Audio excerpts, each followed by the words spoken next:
Dan di belakang Hero itu ada bak sampah gede. Bak sampah gede. Itu saya setiap siang tuh pasti ke bak sampah itu. Bak sampah tuh ngorek-ngorek apa yang bisa saya makan. Saya masukin plastik. Waktu itu banyak kan orang habis makan KFC nggak habis semuanya tuh, jadi dibuang ke situ. Ya saya ambil-ambilin, saya makan. Nanti saya bawa buat malam. Terkadang saya nggak tahu itu makanan kadaluarsa apa enggak. Terus ada juga makanan juga ada kue-kue, ya itu saya buat pilih simpenan lah ya, buat simpenan itu malam lapar atau gimana ya. Iya, ya itu udah seneng banget itu makan kayak begitu. Jadi makan dari bak sampah aja tuh udah seneng.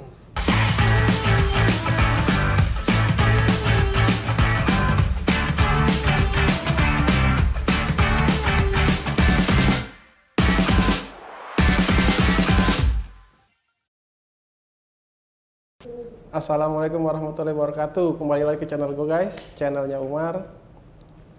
Nah kali ini gue mau bikin sesuatu yang agak berbeda. Biasanya kan review alat musik, terus jalan-jalan, behind the scene fotografi. Nah kali ini gue ada sesuatu yang berbeda, yaitu gue mau bikin kisah namanya.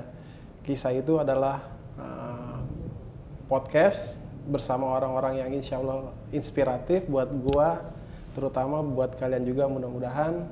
Dan kali ini bintang tamunya itu adalah teman gue sendiri, namanya Muhammad Kurniansah dan biasa dipanggil Mas Anca. Ini dia orangnya. iya, Apa kabar Mas? Alhamdulillah sehat Mas. Gimana Mas Umar? Sehat? Alhamdulillah. Mas Anca gimana nih keadaan bisnis di era-era pandemi? Ya, alhamdulillah cukup menggoncang juga sebenarnya sih Mas Menggoncang, ya. Waduh. Iya. Masya Allah dia dari kita pandemi pertama 2020 ya. Iya. Hampir Iya, awal-awal 2020. awal 2020 itu ya memang habis Maret kan, mulai akhir Iya, Maret, udah mulai di lockdown semua. Ya itu bisnis dokumentasi semuanya yang berhubungan dengan wedding, ya mungkin gak hanya wedding aja sebenarnya sih ya. Iya. Mungkin semua bisnis juga anjlok. Terutama wedding. Terutama wedding. Terutama wedding. Wedding ya udah paling kerasa banget gitu Iya, untuk benar. semuanya. Kacau. Dari mungkin kawan-kawan. Ya cuman ya itu ada hikmahnya sih di balik semua pandemi ini. Akhirnya jadi kita berpacu untuk mencoba apa sih bisnis apa lagi nih yang untuk menggantikan dari sisi bisnis yang satu ini yang mungkin hampir nggak berjalan. Ya coba untuk riset lagi ya. Kira ya nemuin ya. formula. Yang terus berinovasi ya. Terus berinovasi. Iya. Nah, guys, ini jadi Mas Anca ini punya beberapa industri bisnis ya, bisa dibilang. Tapi main primary bisnisnya adalah fotografi, yaitu di wedding fotografi. Gue mau cerita dikit tentang bisnis yang lainnya gitu kan. Apa bisnis yang lainnya apa, Mas? Selain foto, dokumentasi, terlahirlah di 2020 itu pas pandemi itu, setelah lebaran itu adalah bisnis minuman, beverage. Iya, halal brew ya? Ya, itunya halal brew. Nih, Nah, nih. halal brew. Ini halal brew. Jadi dia Tipikalnya kopi kekinian. Cuman dari halal brew ini pasarnya sebenarnya bukan kita jual di pinggir jalan kalau yang ini ya, tapi lebih nyasarnya ke kantor. Kantor karena dapat segmen pasarnya tuh banyak kan kantor kan udah di riset hampir rata-rata ya kantor tuh seneng dengan kopi yang memang untuk mereka nemani mereka bekerja. Kayak gitu. Konsepnya memang untuk konsepnya kantor. Tapi terus ini, yang satu lagi agak keren juga nih. Yang satu lagi itu sebenarnya ada namanya Jazira Coffee. Segmennya beda lagi dari ini. Itu bikin lagi riset. Segmennya Jazira Coffee itu adalah kopi jahe yang kita kombinasi dengan dengan rempah-rempah ala Timur Tengah. Nah, yang kita jual dengan harga yang merakyat. Jadi kita buka pinggir jalan untuk ngambil pasar marketnya masyarakat. Yang masyarakat tahu kopi itu kan mahal ya. Jadi kopi itu sekisaran kalau misalkan mereka minum kopi aja tuh kalau kopi yang asli aja, yang premium aja bisa sampai 30.000. Terus kalau beli kopi kekinian kan minimal kan dari 18.000 ya. Tapi kita jual ini kepada masyarakat, dan masyarakat juga pas mereka datang ke kedai angkringan kita itu kopi biji, mereka bisa langsung grinder di situ, minum di situ, mereka bisa minum dengan kombinasi air jahe ataupun dengan tidak air jahe, bisa dengan susu ataupun mereka dengan drip. Itu murah. Kita jual robusta itu harga rakyat ya. Harga rakyat banget. Kita jual kopi biji aja itu untuk robusta aja 5.000. 5.000 terus kopi ini yang murah banget, enak banget. Ini keren banget nih Mas Anca. Terus kopi yang arabikanya aja itu 7.000. Itu kita taruh in situ premium. Tapi kalau mereka mau ada yang lebih lagi, misalkan kayak sekarang ada kopi apa sih namanya, kopi luwak ya, luwak benar-benar luwak asli. Itu kita jual sekitar 15.000, 12.000-an ya. Gitu 12.000, dan ada kopi misalkan kayak yang orang terkenal tuh Gayo, cuman yang wine-nya itu kita jual sekitar 15.000 terus secangkirnya. Dan udah ada ini loh, udah ada apa namanya? Udah ada apa sih Mas namanya kalau bikin cabang apa namanya? Oh, udah ada kerjasama, sistem kerjasama. Iya, udah ada loh dia, wah, keren banget. Sistem kerjasama. Nah, cuman yang gue mau tanya ini Mas, gua itu mencoba juga waktu lagi pandemi parah nih kan, fotografer, apalagi khususnya di wedding itu, wah udah dah nyungsep semua. Dunia-dunia industri bisnis kita tuh salah satunya fotografi, terus hiburan, entertainment, pemusik juga, itu nyungsruk banget. Nah, gue mencoba hal-hal yang kayak tadi Mas Anca lakukan gitu kan, berinovasi. Ini gue, waduh, kepala gue sakit, mau bikin ini nggak bisa, mau bikin itu nggak bisa. Ini Mas Anca bisa nemu ide-ide kayak begini, prosesnya kayak gimana tuh Mas Anca? Jadi emang hobi bikin kopi, hobi makan atau gimana tiba-tiba sebenarnya sebenarnya saya sendiri sih nggak kurang untuk minum kopi ya, nggak tahu kopi sama sekali tuh. Kopi tuh taunya kopi aja pahit pastinya ya. Iya. Kopi pahit. Emang bukan penikmat kopi, bukan penikmat kopi, bukan pecinta kopi. Tapi di saat suatu keadaan yang memicu kita untuk survive dan membuat suatu riset. Jadi kan kopi tuh banyak. Tapi begitu kita membuat suatu riset itu, kita tuh harus tahu tuh. Jadi kebutuhan masyarakat itu untuk kopinya seperti apa, yang disuka apa. Karena pada segmen kopi ini juga banyak kan kalau yang membeli itu kan, kalau misalkan kalau kita di kantor tuh banyak kan perempuan ya. Perempuan tuh suka jajan. Nah, itu kita riset dulu. Berarti melalui riset ya? Riset dulu. Jadi riset perempuan suka jajan. Akhirnya rata-rata mereka kalau jajan ngajak temennya. Nah, tapi kan ada memang kalau misalkan mereka jajan itu maunya satu tempat tuh, udah ada semua deh. Kadang ada yang nggak suka kopi juga. Karena di Halal Brew ini ada yang nggak suka kopi, nggak bisa mesen yang susu, varian susu banyak. Ada yang nggak suka susu bisa mesen varian teh banyak, ada varian tehnya juga. Nggak suka teh, ada varian coklatnya juga. Jadi mereka bisa memilih gitu. Dan rata-rata ya untuk kopi yang kita sajikan, yang kita buat itu memang berkualitas. Dan juga ya bisa dirasain juga. Mungkin Mas Umar kan udah pernah ngerasain juga. Iya, enak banget. Gue aja yang nggak doyan kopi, dikasih cobain Halal Brew, sampai gue posting berhari-hari karena enak, bukannya karena di endorse, karena enak, beneran enak. Jadi gue tertarik dengan sebenarnya nggak suka kopi, tapi karena pengen survive, gimana caranya nyari jalan keluar. Di situ keluar motivasi, keluar apa? Keluar ide-ide gitu ya. Jadi intinya jangan putus asa kali ya mungkin ya. Jadi gini, kalau misalkan kalau kita orang yang menjalani suatu bisnis ya, pastinya kan punya ada option yang memang di saat yang bisnis ini nggak berjalan, kita kan mesti ada option bisnis apa lagi nih yang memang bisa panjang. Jadi terus nggak, jangan berhenti untuk ini. Di sini mentok, jalan lain gitu ya. Nah itu, jadi kan kita kan ya mungkin semua kita kan diberikan Allah kan akal ya. Jadi untuk berpikir itu di saat yang sini sudah mentok, ya setidaknya kita menjadikan satu pemikiran lain lagi yang memang untuk survive. Nah yang tapi berdasarkan dari pemikiran itu, kita juga ngelihat bahwa apa sih namanya, bisnisnya itu jangka panjang apa enggak. Nah kalau misalkan yang kita lihat kan kalau beverage, minuman, makanan itu kan mungkin jangka panjang ya, karena orang-orang juga setiap hari butuh makan, butuh minum, ataupun mereka pengen beli apa.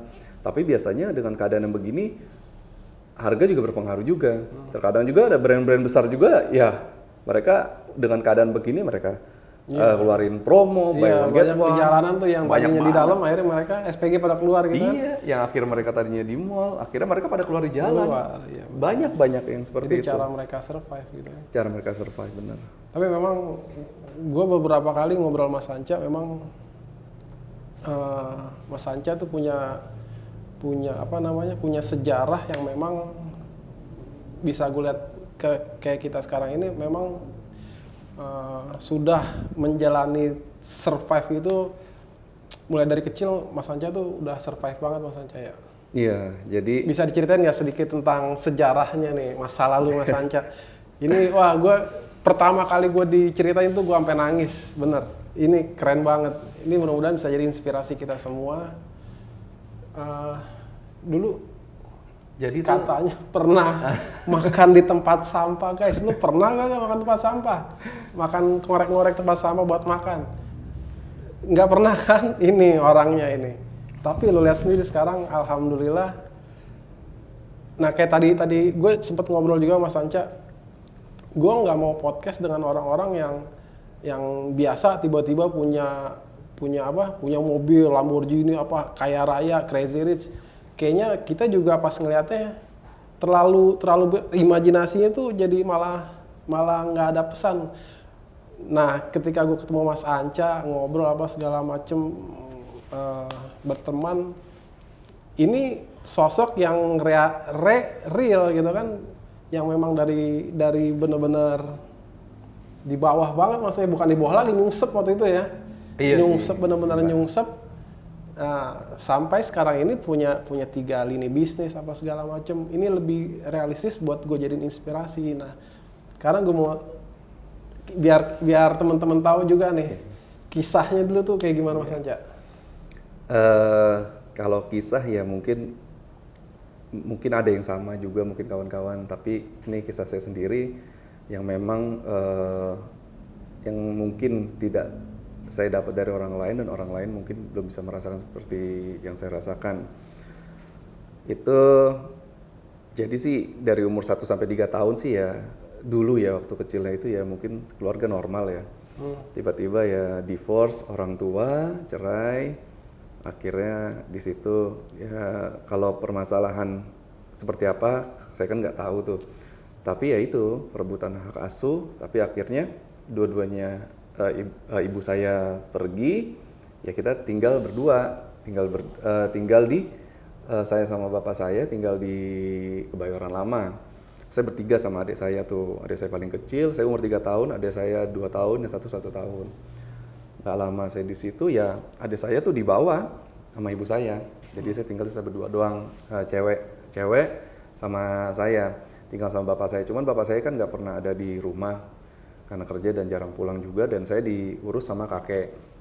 Pada saat itu 3 tahun tuh kakek yang ngurus.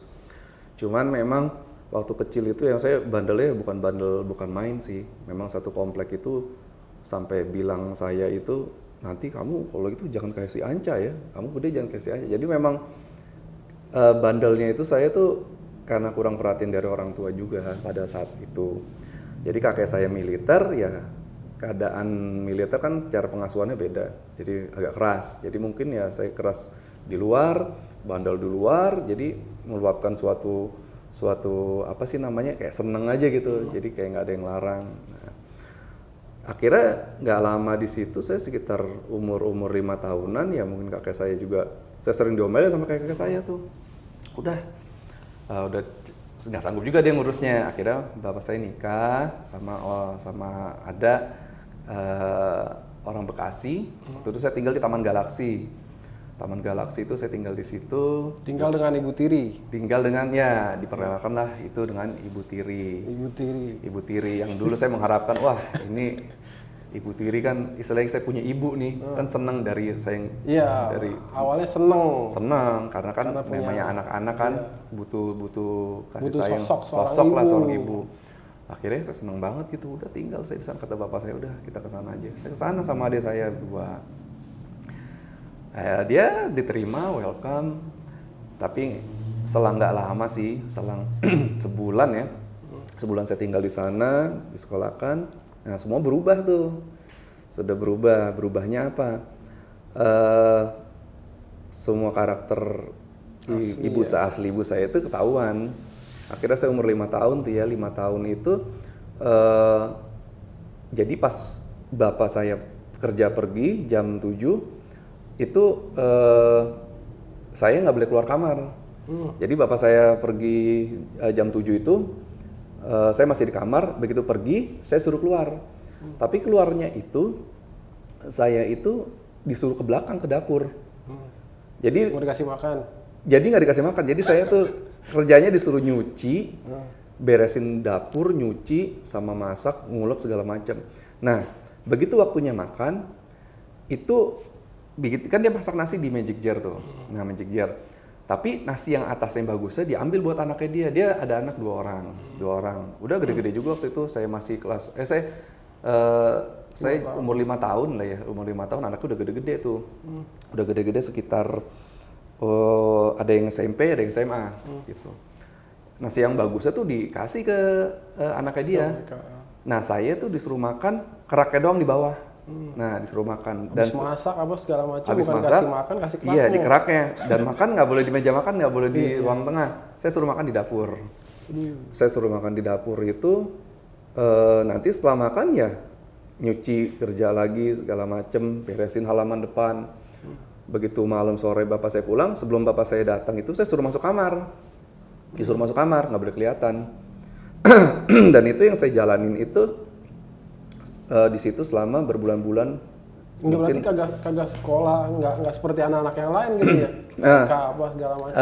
Sekolah. Oh, sekolah. Cuman waktu itu pada saat itu saya sekolahnya sekolah pagi ya.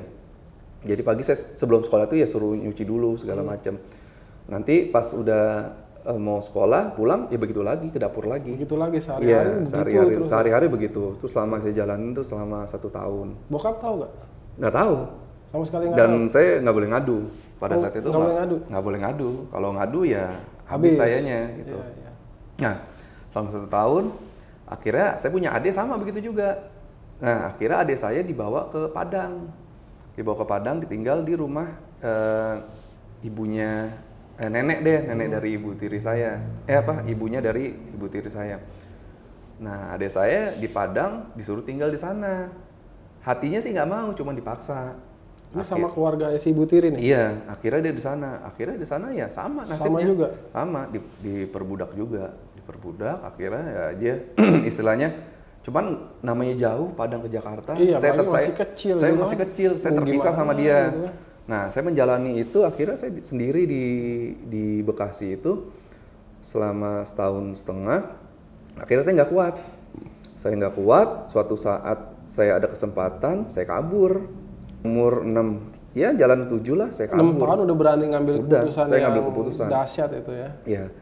Habis Ya, daripada saya di situ nggak nyaman, terus udah gitu nggak dapet apa sih namanya yang saya harapkan tuh namanya Ya, anak-anak kecil umur lah ya. anak kecil Iya, segitu anak kan kecil. butuh banget perhatian kasih orang tua, sayang. kasih sayang. Mungkin ya pada saat pada umur segitu tuh masa-masanya orang tua tuh benar-benar istilahnya memberikan kasih sayang lebih ya tidak dengan saya yang saya alamin gitu. Yaitu umur 6,5 saya coba kabur.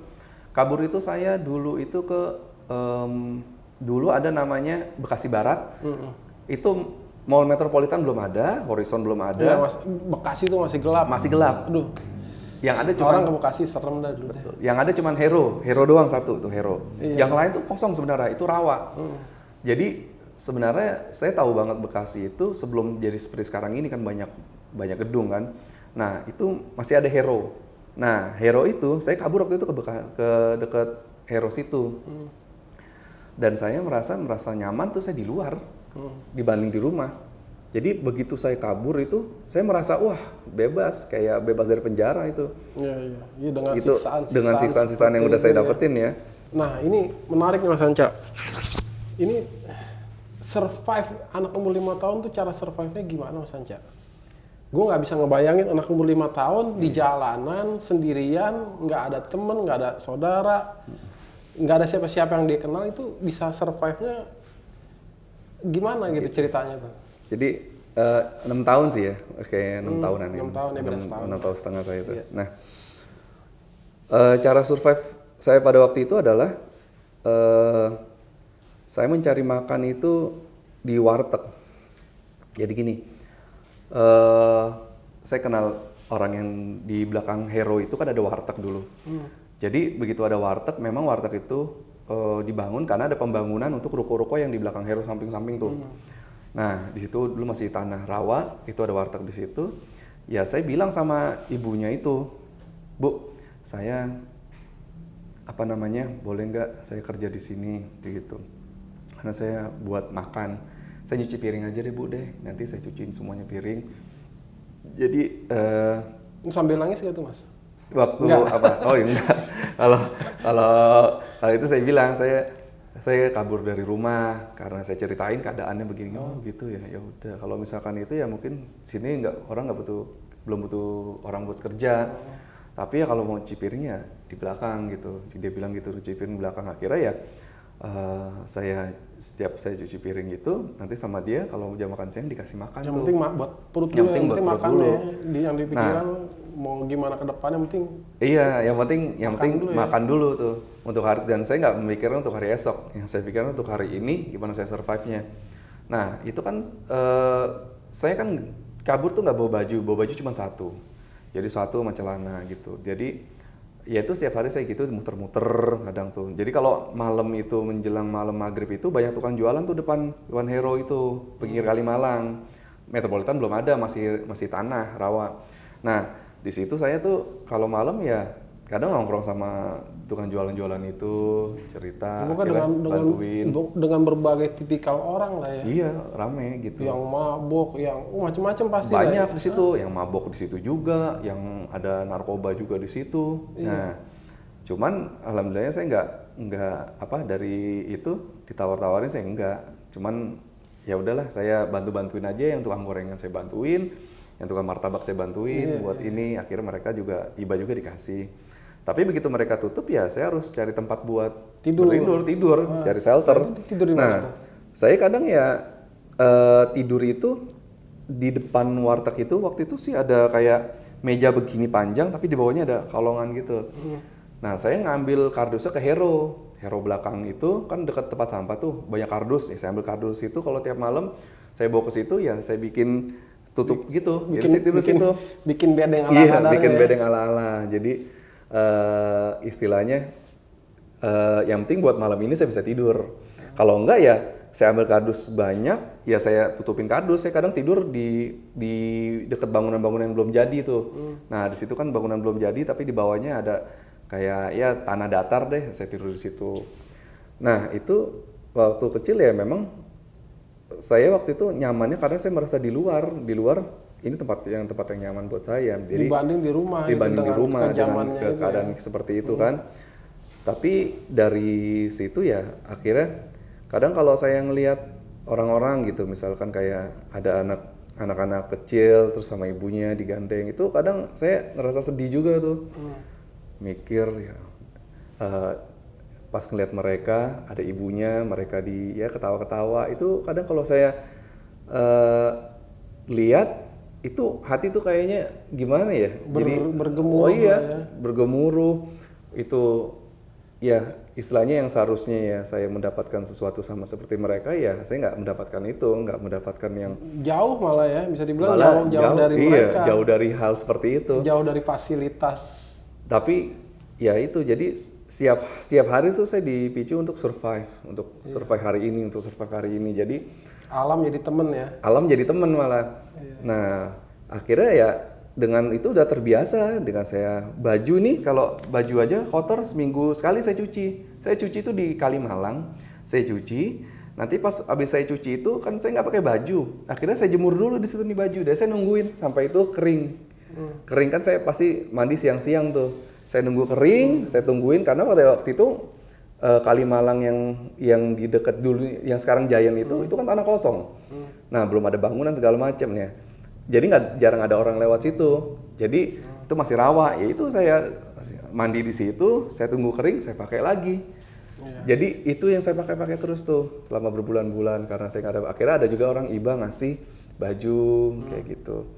Nah terus kalau saya istilahnya ada yang pada saat itu saya pengen makan, cuman ngelihat kalau ngelewat dulu kan ada KFC tuh di Hero itu tuh, cuman baunya kan kadang suka kecium sampai luar tuh, iya, wanginya keluar, wanginya sampai keluar tuh. Dahsyat ya. Terus Ya itu akhirnya saya coba gimana gimana cara bisa makan itu, bisa akhirnya makan apa ya itulah KFC atau itu. Gak apa-apa brand dikit ya. dan di belakang Hero itu ada bak sampah gede. Bak sampah gede. Itu saya setiap siang tuh pasti ke bak sampah itu. Bak sampah tuh ngorek-ngorek apa yang bisa saya makan. Saya masukin plastik. Waktu itu banyak kan orang habis makan KFC nggak habis semuanya tuh, jadi dibuang ke situ. Ya saya ambil-ambilin, saya makan. Nanti saya bawa buat malam. Terkadang ada, saya nggak tahu itu makanan kadaluarsa apa enggak. Terus ada juga makanan juga ada kue-kue. Ya itu saya pilih simpenan lah ya. Buat simpenan itu malam lapar atau gimana ya? Iya, ya itu udah seneng banget itu makan kayak begitu. Jadi makan dari bak sampah aja tuh udah seneng. Lu makanya bersyukur lu sekarang di makan ada apa ada tinggal beli. Waduh, ini gue mau nanya sebelum ke ceritanya, lanjut ke ceritanya. Ini gue pengen tahu rasanya tuh Mas Anca tuh rasanya dulu tuh masih inget nggak? Rasanya? Rasa yang ada itu rasanya apa gitu ya waktu saat itu? Iya, rasa yang ada sebenarnya pada saat itu ya, kalau bisa dibilang sedihkah, keselkah, apa speechless atau? Kalau rasa yang pada saat itu yang saya rasakan adalah apa sih namanya, yang seharusnya orang itu seorang anak itu dapat, tapi kita harus berjuang memang untuk hidup dengan keadaan yang memang ya mungkin nggak semua orang mengendaki keadaan itu ya. Jadi yang mungkin ya kalau misalkan kita punya anak atau Mas Umar punya anak dengan umur segitu kan mereka wah itu kan apa namanya kasih sayang itu kan pasti mereka butuhkan kan. Full. Kasih sayang full, tapi yang saya lihat yang sebenarnya menggugah hati saya itu begitu melihat ada anak yang memang dilihat di depan muka saya, ibunya itu istilahnya memberikan suatu perhatian yang lebih, itu ada rasa yang gimana ya? Sedih gitu ya? Sedih banget. Jadi sedihnya itu memang udah nggak bisa. Itu kalau saya di situ pada saat itu ya memang saya benar netesin air mata. Saya minta sama Allah, ya Allah temukanlah saya dengan ibu saya, bilang gitu. Ibu saya yang memang ibu kandung yang ibu kandung saya, dan saya nggak tahu ibu kandung saya pada saat itu kemana kan. Jadi saya minta sama Allah, itu doa saya janji nggak akan nakal lagi. Begitu saya ketemu ibu kandung saya janji nggak akan nakal lagi dan saya istilahnya nurut. Nah, tapi pada saat itu ya memang saya harus jalani hidup seperti itu. Jadi hidup yang memang saya pindah-pindah. Saya pas umur itu saya kabur itu selama 1 tahun. Jadi hidup saya itu pindah. Nanti untuk saya mau dapetin makan aja kadang saya mesti jadi kenek angkot yang dari Bekasi sampai ke Halim itu ada angkot. Nah saya jadi kenek bolak-balik. Terus yang paling ini lagi kalau misalkan malam, jadi menjelang malam itu saya harus nyari shelter karena saya nggak ada tempat tinggal kan pada saat itu ya. Tempat tinggal saya rumah saya ya jalanan itu. Di jalan. Saya kadang tidur di pinggir jalan. Doanya simpel ya. Minta ketemu ibu doang. Iya, doanya simpel, minta ketemu ibu. Jadi saya janji tuh waktu itu ya misalkan saya bertemu ibu saya ya karena kan pada saat itu kan emang saya dulu emang nakal ya, mungkin nakalnya ya nakal karena kurang perhatian. Tapi ya anak kecil lah wajar kalau nakal-nakal dikit tuh ya wajar. Dan itu saya jalanin selama setahun. Saya jalanin setahun kehidupan saya begitu, dan pada saat itu saya ditangkap tuh sama Pol PP. Bapak saya Oh, Bapak. ketangkep karena ada yang ngadu bahwa Oh, ketahuan akhirnya. ketahuan, Ada ada di yang mana? temen yang ngadu bahwa saya ada di Bekasi, Oh, di Bekasi kelihatan di kali sini. ini Iya. anaknya si ini nih kali ini. Iya, Oh, ketahuan. akhirnya di situ. Oke. Akhirnya malam itu saya ketangkep sama bapak saya, dibawalah pulang. Bukan ketangkep, ketemu. Ketemu sama Iya. bapak saya. Jadi Bukan ketangkep, ketemu, ya. dibawalah saya tuh pulang tuh ke rumah. Tapi pada saat saya pulang, ya saya malah digebukin. Oh, pulangnya ke rumah Ke istri rumah. yang tadi Iya tuh, itu. yang ibu tiri itu. Iya, ibu tiri saya. Oh, Ya, istilahnya bilang masih berlanjut nih. Masih berlanjut, saya dipukulin sama bapak saya, dibilang saya nggak nurut segala macem. Terus saya ya udah saya cuman diam aja. Saya cuman diam, saya nggak bisa ngomong. Ya saya terima. Akhirnya ibu saya yang itu juga ngomporin juga, jadi bilang iya nih begini-begini, ya udah saya Jadi terima. bokap nggak tahu sama sekali. Versinya adalah versi si ibu tiri nih yang Versi yang si Bu bokap Tiri, tahu nih. iya. Dibilangnya saya nakal, saya nggak ini segala macam udah. Nah besoknya sama juga akhirnya pas bapak saya pergi lagi, gitu juga baru keluar lagi suruh beres-beres rumah lagi, nyuci, ngepel segala macam. Kembali lagi saya ke kehidupan yang di awal tadi, yang makan nasi kerak. Kalau nasi kerak itu kadang kan suka angus bawahnya, itu yang seharusnya saya makan. Itu yang dimakan sehari-hari. Itu yang dimakan sehari-hari. Jadi kadang kalau saya ngelihat kakak tiri saya itu kok makan pada enak-enak gitu, saya suka nangis di belakang itu. Jadi mereka makannya yang ayam segala macam, ya saya harus makan ya keraknya, tempe kayak gitu. Jadi itu yang memang saya rasain. Itu umur sekitar saya kabur setahun, 6 tahun, ya sekitar umur 8,5 tahun deh tuh. Saya kembali lagi, tapi saya nggak lama di situ, cuma 3 bulan bertahan. Akhirnya saya kabur lagi lewat genteng. Karena pada saat itu udah nggak kuat lagi lah ya. Jadi biar saya nggak kabur itu. Kenapa nggak ngomong gitu sama? Itulah saya nggak bisa ngomong. Jadi pada saat itu saya nggak bisa ngomong karena takut ancaman-ancaman yang memang ini. Iya. Akhirnya saya harus terima. Nah itu setiap dia mau pergi, anak-anak sekolah, ibu tiri saya pergi, saya dikunci di kamar, nggak boleh keluar. Nggak ada makanan, nggak ada ini, saya dikunci di kamar. Akhirnya bener kayak film itu lan apa yang ibu tiri itu, yang dulu tuh yang kejam ini lebih parah versinya dan real.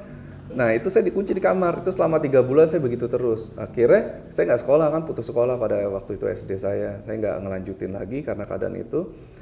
Akhirnya saya kabur lewat plafon genteng. Genteng ada plafonnya, ada biasanya kalau di plafon itu kan ada satu lubangnya buat ngecek ya internet itu. Nah saya kabur lewat atas, saya bongkar genteng, saya kabur, saya lompat dari genteng ke bawah itu sampai saya ke Seleo. Saya ke Seleo, saya tetap lari, kabur lagi, saya pindah lagi. Akhirnya dia udah ibu tiri saya udah tahu saya kabur ke situ, saya pindah sekarang kaburnya ke daerah Narogong.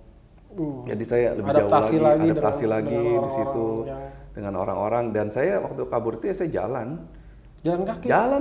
Jalan. Jadi nggak naik mobil, saya jalan pergi dari satu tempat ke tempat lain. Nanti saya cerita sama orang-orang itu. Jadi pada saat kabur kedua itu saya lebih lama, itu sekitar 2 tahun saya kabur.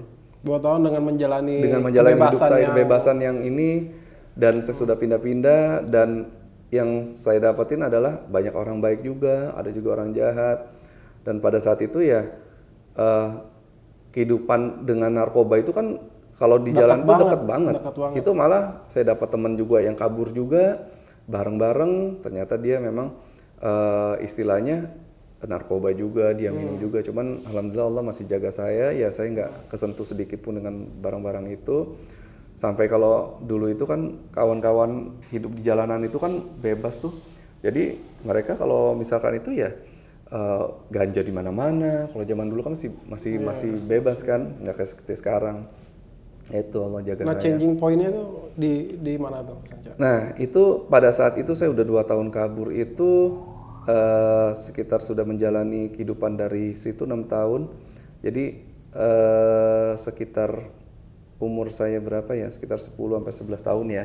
Akhirnya saya 2 tahun. Itu tanpa sekolah tuh ya? Saya nggak sekolah. Sama sekali nggak mengenyam pendidikan. Bukannya nggak mau, tapi memang ya gimana? Iya. Mau sekolah bajunya aja seminggu sekali ganti. Kelas 1 SD doang sampai kelas 2, habis itu nggak sekolah lagi udah. Jadi saya sebenarnya ijazah SD udah nggak ada saya, karena saya nggak sekolah pada saat itu. Nah begitu saya sudah survive, saya jalan kemana-mana selama 2 tahun itu, saya pindah-pindah, ketemu orang segala macam. Jadi udah kebentuk diri saya tuh udah saya merasa kalau orang pikir ibu kota tuh lebih kejam daripada Ibu Tiri, tapi ternyata kebalik kan. Kebalik. Ibu Tiri lebih kejam daripada ibu kota. Ibu kota nggak ada apa-apanya ya? Ibu kota itu malah nggak ada apa-apanya. Nggak ada apa-apanya. Dibanding saya di rumah, kalau saya di jalanan, saya merasa ini rumah saya. Ini rumah saya dan ini tempat saya untuk istilahnya bisa mengeksplor diri saya kan kayak gitu.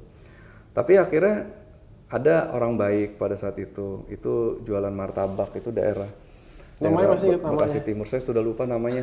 Nah, waktu itu Mas saya yang jual martabak mudah-mudahan masih inget. Mas aja boleh terima kasih ya sekalian. ya makasih untuk yang Mas yang waktu itu nolong saya. Saya tinggal sama dia lama 3 bulan dan akhirnya saya bantuin dia bikin martabak segala macem.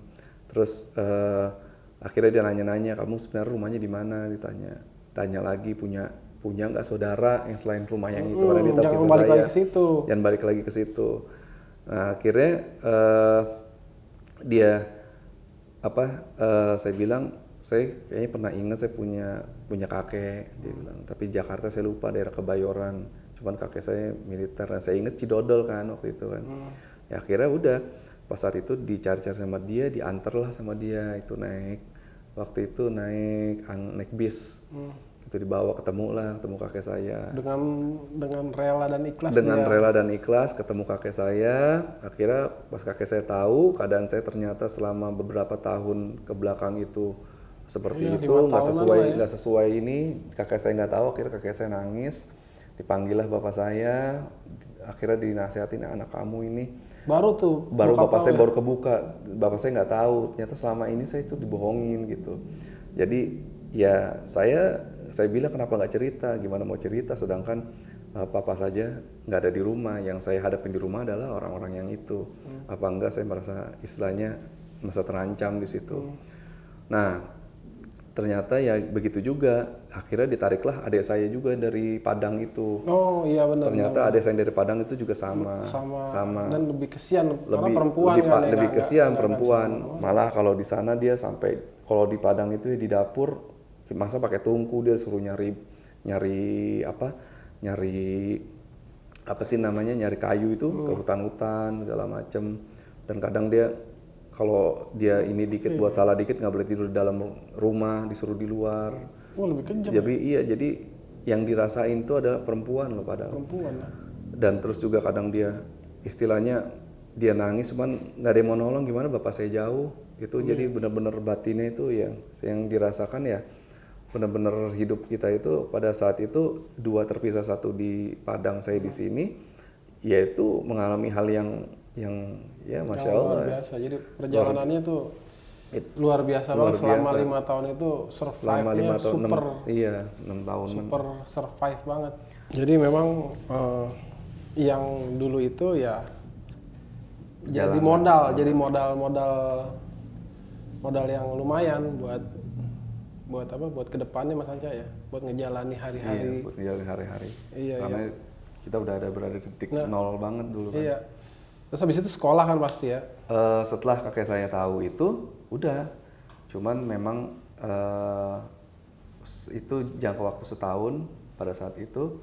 Akhirnya mungkin saya juga, kakek saya pengennya saya dimasuk pesantren, akhirnya saya dimasukin pesantren. Dulu saya pesantren di Bekasi Barat. Ada namanya pesantren Bekasi Timur, ada namanya pesantren Amur di Kaliabang Nangka. Saya masuk di situ. Dan pas masuk di situ udah tapi selama saya di situ 3 tahunan ya saya nggak pernah ditengokin sama orang tua karena bapak saya nggak tahu di mana. Dan itu saya survive lagi di situ, di pesantren itu, sampai dalam bulan pertama saya senang dapat teman-teman baru di situ. Tapi bulan pertama, bulan kedua dan seterusnya, kalau di pesantren itu kan anak-anak itu pasti setiap bulan sekali ditengokin orang tua. Jadi saya tuh selama 3 tahun di situ saya nggak pernah ditengokin. Jadi begitu saya ngeliat ada kawan-kawan yang orang tuanya bawa makanan, tetap masih berlanjut itu ya sedihnya. Masih berlanjut. Tapi nggak separah yang umur 6 tahun itu. Tapi iya, jadi kadang saya suka ke lantai atas tuh. Lantai atas itu ini kan kayak mes pesantren itu, di lantai atas kosong tuh. Jadi saya kalau orang tua pada datang di bawah, saya menyendiri di atas. Iya, daripada sedihnya parah kan. Daripada sedihnya parah, tapi saya kadang melihat ya enak banget gitu. Cuman Ya, udahlah, emang gimana nasibnya udah nasibnya begini. kayak begini kan. Ya udah akhirnya saya kenal pada saat itu, saya udah setahun di situ. Karena sekolah saya nggak bayar-bayar di situ, akhirnya saya dikasih beasiswa. Beasiswanya bukan beasiswa karena saya pintar sebenarnya, beasiswa karena saya tidak mampu di situ. Akhirnya dikasih beasiswa, udah saya beasiswa itu berupa uang, tapi nanti untuk bayar sekolah, untuk bayar pesantren itu, karena saya nggak mampu bayar kan. Jadi saya kayak ditaruh di situ aja udah. Nah begitu saya kan di situ juga istilahnya cuman ngarepin dari makan dari pesantren aja itu. Ya saya belajar, terus komunikasi dengan ustadz di situ. Nah terus kalau saya mau dapetin duitnya, saya akhirnya kenal sama ada namanya tukang jualan toko kelontong di depan pinggir jalan pesantren itu, namanya Bang Rusdi. Saya bilang, Bang, saya jaga warung boleh nggak? Di saat saya lagi nggak ada kegiatan sekolah, saya jaga warung di sini. Udah saya nggak usah dikasih apa-apa, saya bilang gitu. Yang penting saya bisa jaga. Terus kalau emang abang mau ngasih saya juga nggak apa-apa. Akhirnya saya disuruh jaga warung di situ. Jaga warung ya dapetin sehari 1.000 dikasih sama dia. Saya ceritain keadaan saya begini. Akhirnya dia merasa iba juga sama saya, ya disuruh jaga. Akhirnya saya jagain warung dia tuh selama setahun. Tapi pas ada keadaan dia nggak tutup warungnya, ya saya nggak jaga lagi di situ. Nah, gue penasaran nih, masuk ke dunia fotografinya tuh kok bisa gitu kan? Tiba-tiba ke fotografi. Kan setahu gue kan kalau dunia fotografi dunia yang cukup lumayan mahal, dari alat-alatnya apa segala macam lumayan tinggi. Kok bisa ke arah situ tuh? Awal mulainya dari mana tuh Mas Anca? Sebenarnya dari yang pesantren itu kan saya sanawiyah ya, kelas 3 itu saya keluar udah dari situ, udah nggak ada biaya.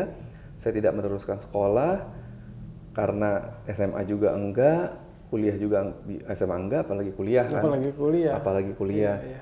Tapi begitu yang saya bisa itu adalah pas saya pulang ke Kebayoran Lama itu, karena saya memang udah di pesantren, ya saya jagain masjid. Jagain masjid selama berapa 2 tahunan saya jagain masjid di situ. Marbot ya? Iya, terus jadi ketua anak-anak di masjid itu kalau ada kegiatan. Itu daerah mana? Itu di rumah ini, di Kebayoran Lama, di rumah kakek saya. Ya. Nah, cuman saya berpikir tuh pada saat itu, orang udah pada kerja, tapi saya nggak ada kerjaan. Karena apa? Karena saya nggak punya ijazah saya nggak ada. Terus saya pikir lagi apa ya? Cuman ada teman saya waktu itu ngajarin saya, udah, lo kalau mau nggak bisa, ya udah belajar nyetir aja, jadi supir. Akhirnya saya bertekad, ya udah saya minta ajarin nyetir jadi supir. Nah, dari supir itulah saya belajar nyetir. Pas saya sudah bisa nyetir, akhirnya saya pada saat itu nggak bikin SIM, tapi udah bisa nyetir, diajarin sama dia, udah diajarin bikin SIM. Akhirnya ada teman dari lowongan waktu itu di Bekasi itu, lowongannya dari outsourcing untuk jadi supir. Akhirnya saya masuk situ, lamaran, dapet, dia bilang tahu jalan, tahu punya SIM, ya ntar saya buat kalau misalkan ini. Akhirnya saya minjam duit teman saya buat SIM, dikasihlah itu, masuklah di apa namanya, di outsourcing itu.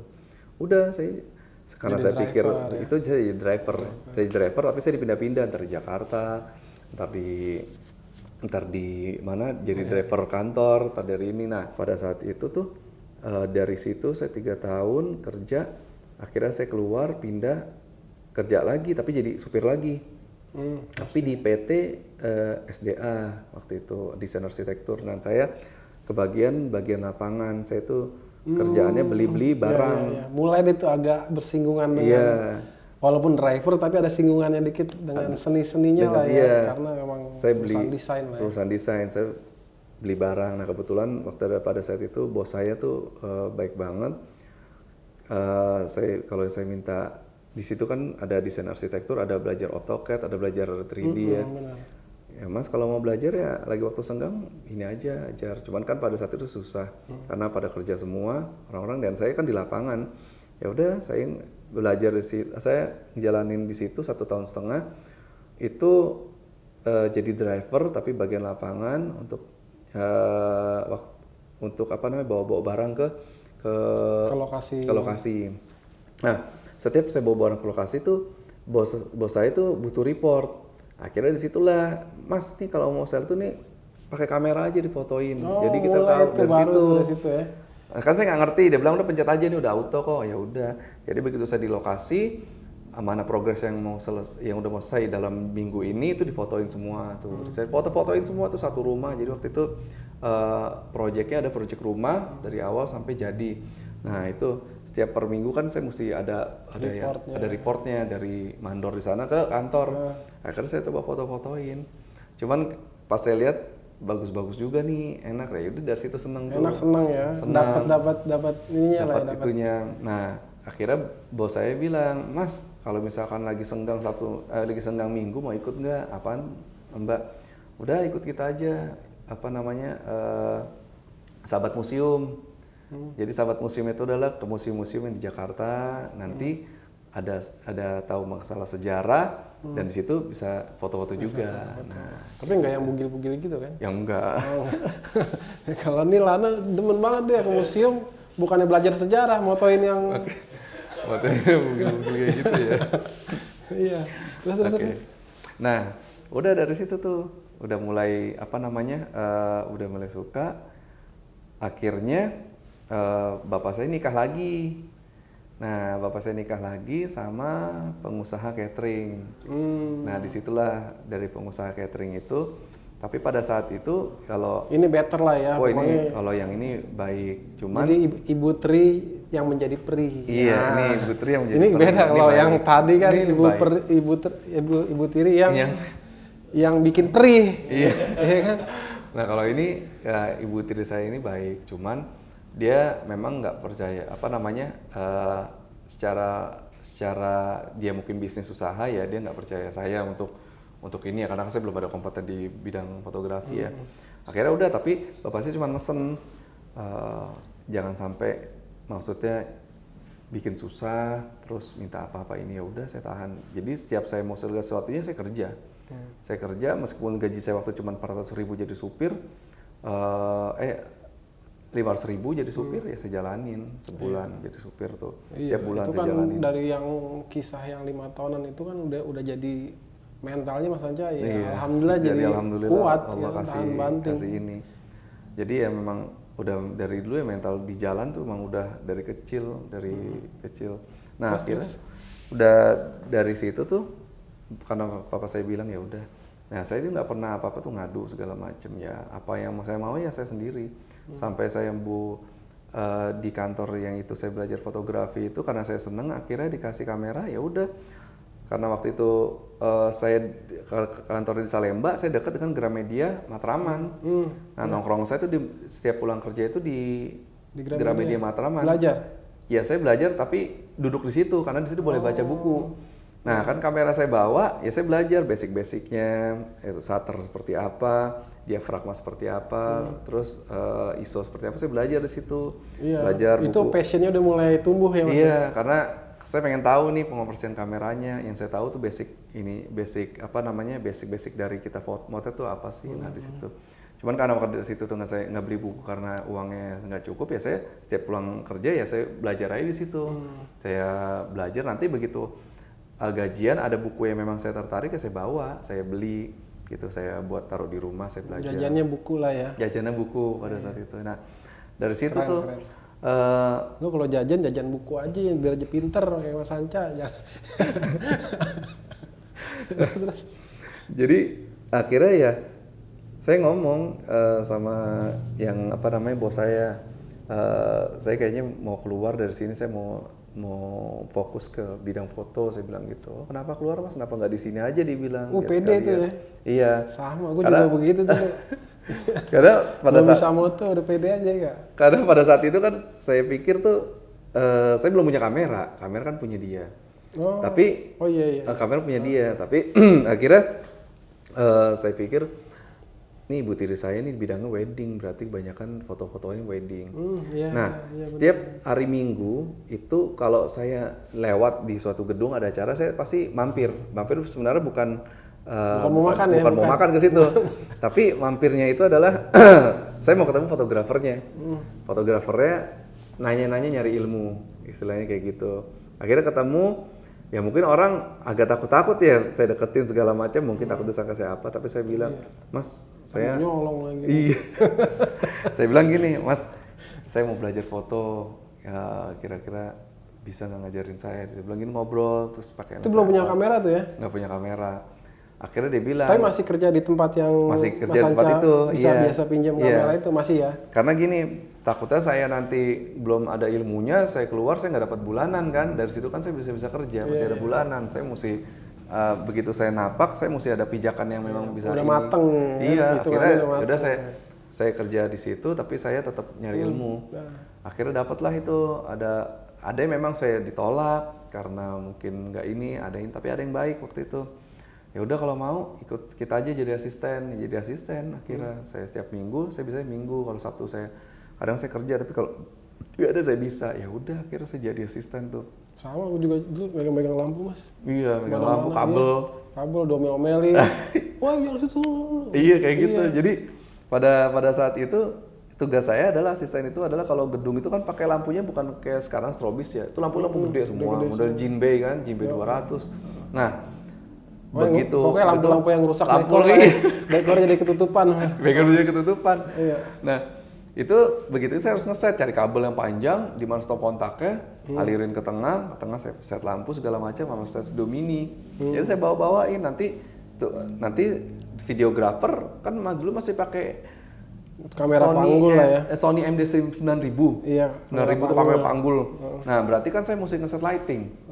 Saya mesti tahu posisinya itu, jadi bobo kabel, set. Jadi setiap gedung itu diajarin, ini ntar begini, berarti lo mesti cari di mana stop kontaknya, lo alirin ke sini. Akhirnya itu dari situ. Mulai Nah, dari situ. begitu lagi santai, lagi saya udah selesai, disuruh ke depan tuh sama kawan saya. Fotografernya. Nih, lo gantiin dulu buat foto bersama, diajarin sama dia. Akhirnya Kayaknya saya malah dari situ. semuanya begitu semua ya. Iya. Kalau ada asisten lama-lama fotoin dulu nih.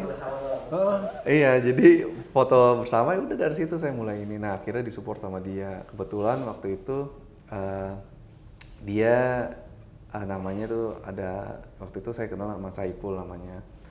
Saipul, dia dulu kerjanya di In Studio di daerah Tebet gitu. Memang dia ada cateringnya juga dari yang punya Ins itu. Jadi sehari itu acara bisa 7, dia sehari 7.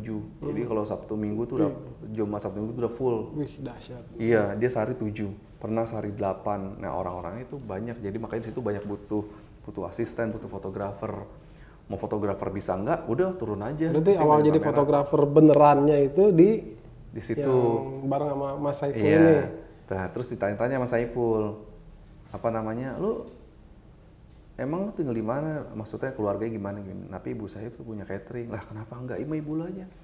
Ya saya kan belum ngerti apa-apa. Lagi pula dia nggak bakal percaya saya untuk ngambil acaranya dia, karena kan mungkin ya ini bisnisnya takutnya itu apa namanya orang kecewa kan. Akhirnya ya udah lo ikut gua aja, nanti coba-coba aja ambil nih. Akhirnya waktu itu dapat klien pertama saya itu adalah teman sendiri gitu. Tapi belum ke Ibu Tiri yang belum ibu tuh. Itu jangka majunya masih berapa tahun, 3 tahunan. Oh, masih lama. Masih lama. Udah saya ke teman saya bisa foto. Karena ada backupan dia ini yang dia udah lama di studio dan di luar kan, maksudnya di wedding. Nah, saya ambil teman saya. Pada saat itu kita nggak punya kamera, nggak punya apa, kita disewa kamera tuh. Jadi modal 4 juta tuh buat sewa alat semuanya. Iya. Jadi kita Sewa kamera Tanabang ya. Tanabang tuh sewa kamera, sewa background, sewa lensa, semuanya sama bikin album. Ya dapat dikit aja yang sebenarnya hampir nggak ada, udah habis buat operasional semua. Cuman yang kita dapat adalah itu klien pertama saya, teman saya sendiri. Akhirnya alhamdulillah dia puas. Terus dia coba tawarin ke temennya lagi, akhirnya dari situ tuh mulai. Akhirnya ya dari situ teman saya bilang, udah deh kalau mau kita bikin aja, bikin brand. Bikin brand. Nah, kamera dari mana? Nah, temennya dia ada yang jual kamera bisa dicicil. Waktu itu Nikon D70. Sorry, ini masih kerja di tempat yang Iya. yang desain itu Yang atau desain masih liburnya kan antara Sabtu Minggu, kadang Sabtu juga libur, Minggu libur kan, jadi kita bagi waktunya aja. Udah dari situ, ya udah tapi kalau gitu mesti fokus. Kata dia, ya lo keluar kerjaan deh. Oh. Jadi nanti gue cari rekanan. Jadi benar-benar. Nah, Jadi fokus. dia dapat rekanan, akhirnya tukang rias, namanya Feni, itu di daerah Tugu Tani, cuman mainnya di Priuk. Mainnya di Priuk, akhirnya udah dia keluar kerjaan, narik lah tuh. Ada satu orang yang kerja di situ juga, yang bareng sama kawan saya ini, namanya Menot. Nah dari situlah Menot. Menot tadi kerja di SD. Menot kerja di SD itu. di studio itu, ditarik lah bareng kita ikut. Ya tadinya mungkin gajinya berapa, ya kita gaji segini mau nggak mau, udah ikut bareng sama kita. Saya jalanin itu pindah-pindah dapatlah di situ banyak ordernya itu, tapi ya memang kita mainnya di bawah, memang benar-benar istilahnya kalau rumah gede masih mending, ini benar-benar gang yang istilahnya gang satu gang panjang gitu. Kalau misalkan di daerah-daerah Priuk kanan kirinya pintu tuh, pintu pas buka langsung kamar orang itu begitu. Buat naruh studio mininya kadang kita jauh, cari musola. Nah untuk ininya jauh. Jadi memang prosesnya panjang, nggak yang langsung hebat, langsung punya vendor besar, enggak. Memang prosesnya, ya contohnya Mas Anca memang, dan banyak teman-teman yang lain memang butuh proses. Jadi buat teman-teman yang memang ada kendala di finansial, terus bisa gak gue jadi ini, bisa, cuman mesti sabar, ya Mas Anca. Mesti melalui proses juga. Melalui ya. proses mungkin ya kalau Dan dia kuat ya. Iya, kalau mungkin dia ada dari keluarganya ya, dia punya hak keistimewaan buat dia, ya mungkin disupport sama keluarganya. Tapi kalau kita kan enggak. Kita mesti menjalani. Jangan putus asa sih intinya. Iya. Jadi saya berpikir saya jalanin dulu yang seperti ini. Terus saya mau tahu yang saya jalanin ini nanti situasi seperti apa, kendala semuanya di lapangan saya bisa atasin. Itu dari proses itu, dari main di ganggang di rumah. Akhirnya saya coba main di aula-aula kecil. Nah itu dari situ. Cuman saya pikir-pikir kalau misalkan kita mau lebih lagi ningkatin ya.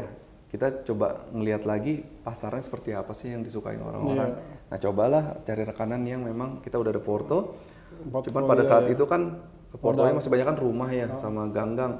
Akhirnya dapat acara di aula yang lumayan lah. Nah terus, itu jadi meningkat terus. Nah itu jadi porto. Nah pada saat itu saya akhirnya pecah kongsi juga sama kawan saya ini karena pada saat itu nggak satu visi satu misi itu. Dia lebih memilih untuk mencari tempat misal usaha buat cetakan di situ buatin, sedangkan saya berpikir beda.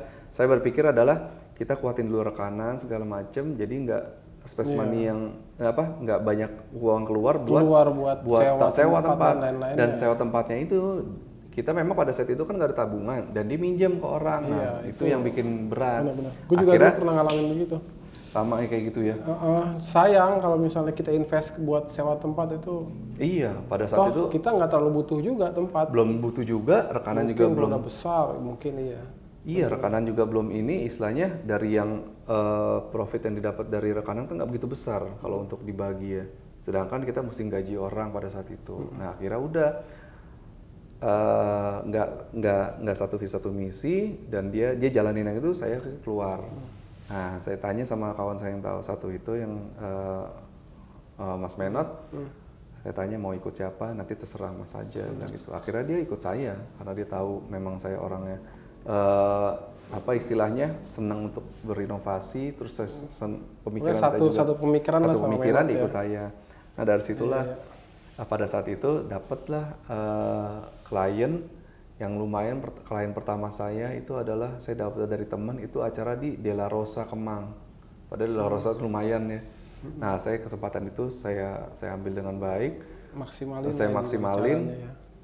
Saya coba, akhirnya saya bisa tahu, saya hire fotografer. Dengan dari hasil itu saya bikin album yang bagus. Saya coba bikin suatu packaging album yang memang bagus dan saya tawarkan ke ibu saya. Baru berani ya? Enggak, berani nawarkan. Iya, berani nawarkan. Tapi tidak digubris. Tadi ya belum. Nggak digubris. Jadi pas saya tawarkan nih album kita gini, karena dilihat mungkin saya belum ada apa-apanya, mungkin ya dipikir anak baru kemarin kayak gitu. Ditaruhlah tuh di meja ruang tamu, karena banyak vendor lain tuh albumnya gitu. Banyak saingan. Ya saingan, cuman album saya beda. Saya kasih album kulit, yang vendor lain album hitam box. Iya. Nah ada kan box hitam tuh. Album standar banget Album lah. standar banget. Nah saya album kulit.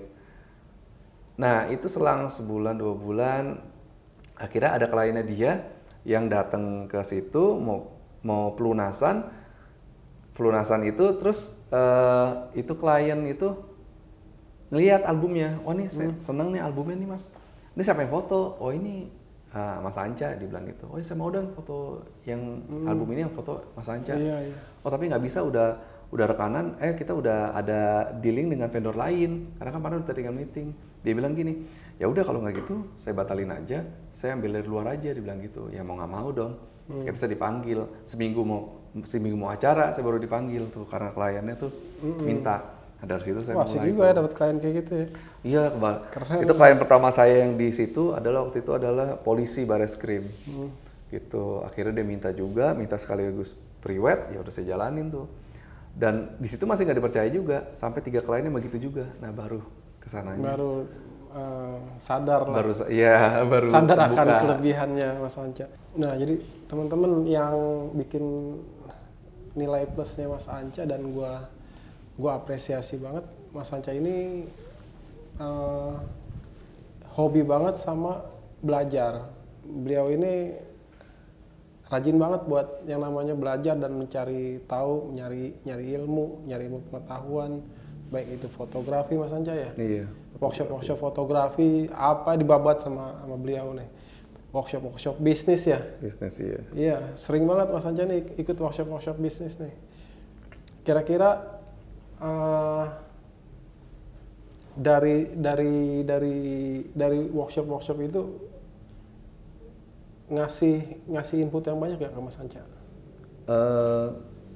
Dari workshop itu banyak ngasih kita ilmu ya, dari yang kita nggak tahu sampai tahu. Tapi yang paling pentingnya adalah dari workshop itu kita ngejalin hubungan dengan silaturahmi dengan kawan-kawan. Iya.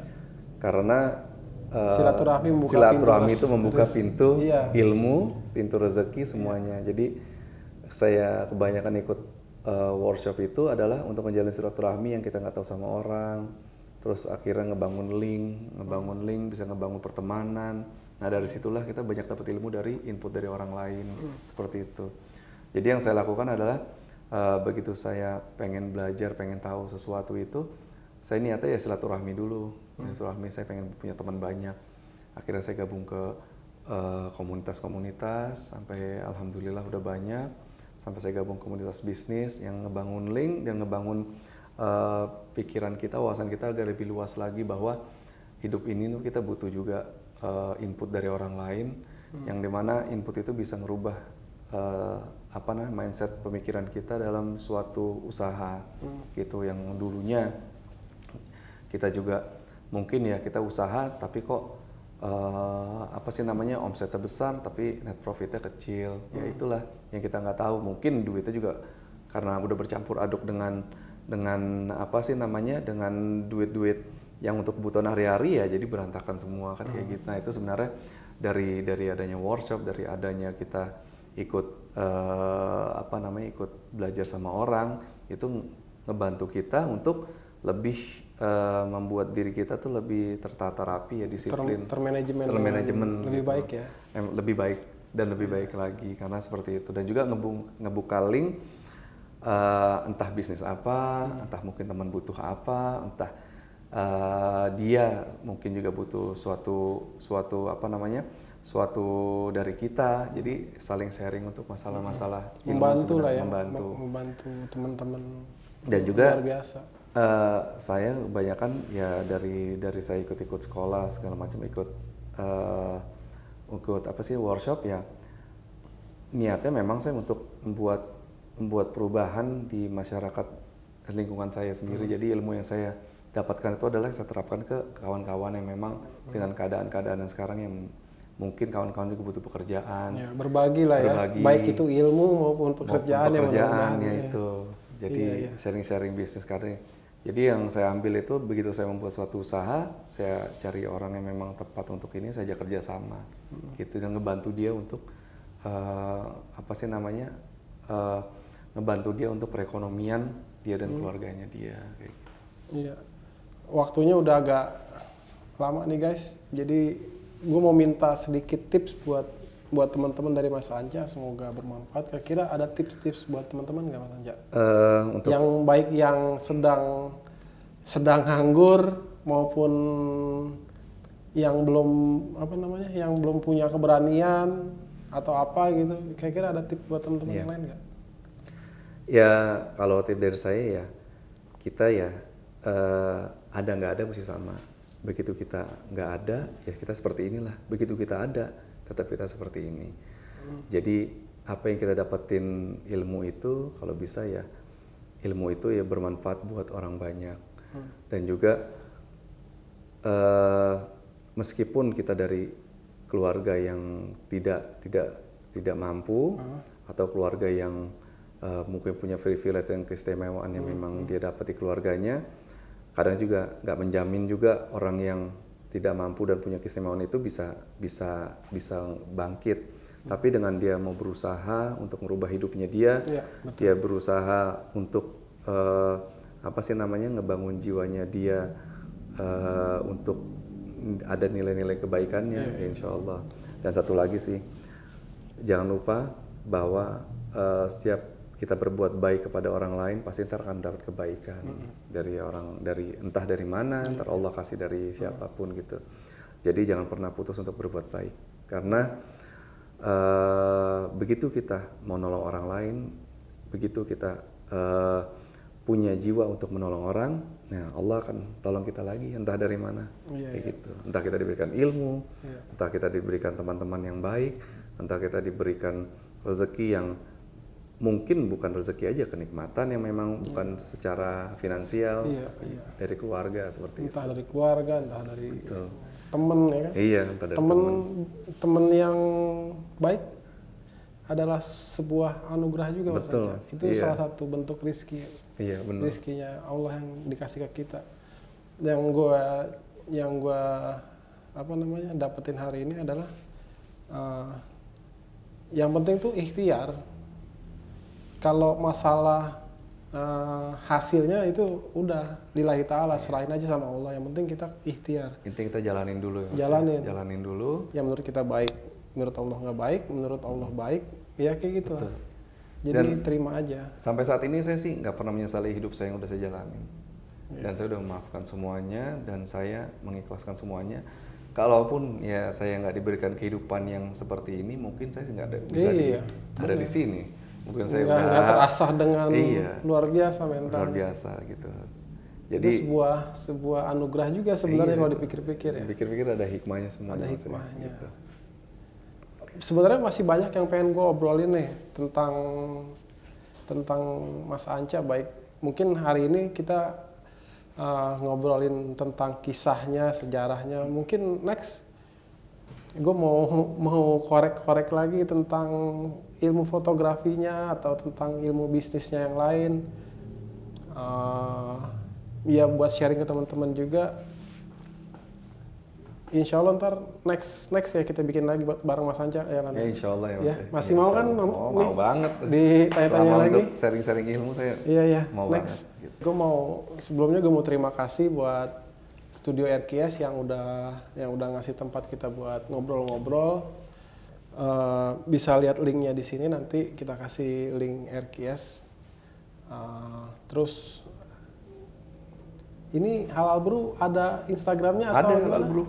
Boleh nanti mampir-mampir ke tempat kopinya Mas Anca. Boleh. Yang di angkringan itu enak banget di pinggir jalan, harganya murah, bisa lihat kehidupan di Kebayoran. Di mana Mas Anca? Di Jalan Kebayoran Lama, itu pasti depan Sabda Motor. Pokoknya nggak ngabisin duit lo dah, murah banget beneran.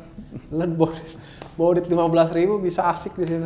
Iya Mas Anca ya. Bisa ngobrol tukeran Mulai ilmu mulai ya. dari berapa harga 5.000-an ya? Kalau nggak salah ya? 5.000 paling mahalnya paling 10.000 itu 10.000 juga istilahnya udah paling murah banget sih. Iya, di mana lo bisa dapet harga segitu dengan biji kopi yang asli? Yang asli. Udah gitu racikannya enak, Mas Anca. Nanti kita tanya-tanya lagi lah bisnisnya gimana. Mudahan kita masih dikasih Amin. sehat sama Allah, dikasih rezeki yang barokah dari arah mana saja. Yang penting jangan lupa ikhtiar guys. Apalagi di era-era pandemi kayak begini, kita tahu banyak yang memang drop semua bisnisnya. Ya mudah-mudahan tetap survive, tetap berdoa. Semoga kedepannya kita bisa lebih baik lagi Mas Anca ya. Amin. Sama-sama Mas. Oke, sampai jumpa teman-teman di next episode. Semoga bermanfaat. Sampai jumpa. Assalamualaikum warahmatullahi wabarakatuh. Waalaikumsalam warahmatullahi wabarakatuh. Thank you Mas Anca. Thank you Thank you Lana. Mas Umar. Mas Lana, thank you.